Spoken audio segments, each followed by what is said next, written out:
हे स्वामिनाथ करुणाकर दीनबन्धो श्रीपार्वतीश मुखपङ्कज पद्मबन्धो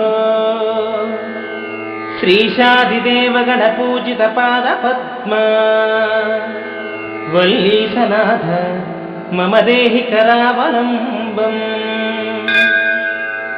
देवादिदेवनुत देवगणाधिनाथ देवेन्द्रवन्द्य मृदुपङ्कज मञ्जुपाद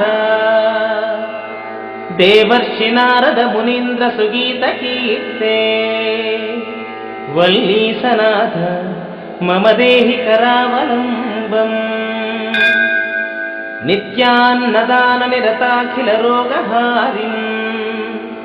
तस्मात् प्रदान परिपूरित भक्तकामा श्रुत्यागम प्रणभवाच्च निजस्वरूप वल्लीसनाथ मम देहि करावलम्बम् क्रौञ्चासुरेन्द्र परिखण्डन शक्तिशूला पाशादिशस्त्र परिमण्डित दिव्यपाणे श्रीकुण्डलीश धृततुण्ड शिखीन्द्रवाहा वल्लीसनाथ मम देहि करावलम्बम् देवादिदेवरथमण्डल मध्यवेद्य देवेन्द्रपीठनगरं दृढचापहस्तम्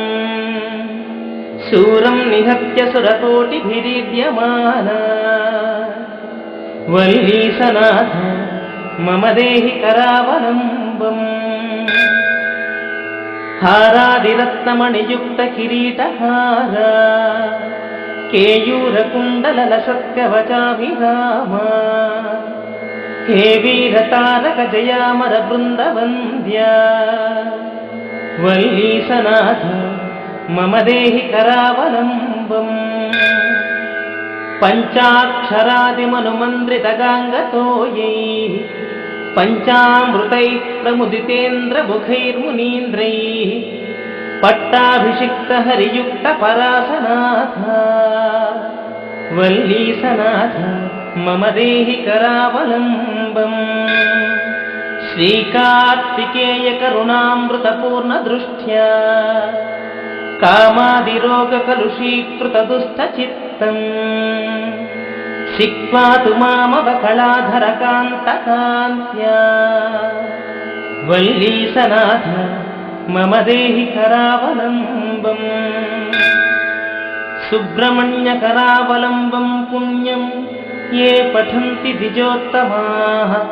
ते सर्वे मुक्तिमायान्ति सुब्रह्मण्यप्रसादतः सुब्रह्मण्याष्टकमिदं प्रातरुत्थाय यः पठेत् कोटिजन्म कृतं पापं तत्क्षणादेव नश्यति।